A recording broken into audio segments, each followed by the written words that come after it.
老板300烤包子一口抓饭啊，快给我上！前两天那个仓鸡那个 KO， 咋又跑到乌鲁木齐吃饭来了？咱仓鸡没有饭吃是不是？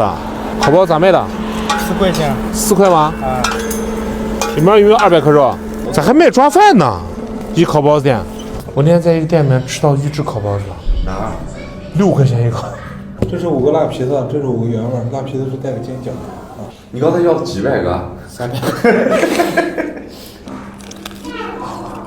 哦，哎，他们家那个是我吃过全乌鲁木齐皮最薄的，这是新疆的辣皮子肉的烤包子。这玩意儿只有乌鲁木齐有吗？南疆有没有？见过没有？南疆有啊，对吧？各有各的做法。以后那个从在乌鲁木齐排啥店啊，我就排啥店。他只要有夸的，我只要吃觉得不行的，我就把他骂死。哎，这个皮子你觉得把它擀成那样薄薄的，刷点皮子水，直接贴到咱鼻子上烤出来好不好吃？强烈建议老板就照这个来。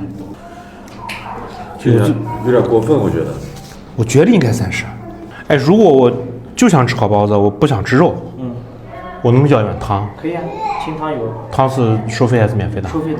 多少钱？3块钱。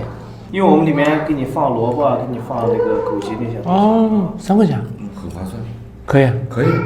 我们店啊，只接受真实店品啊。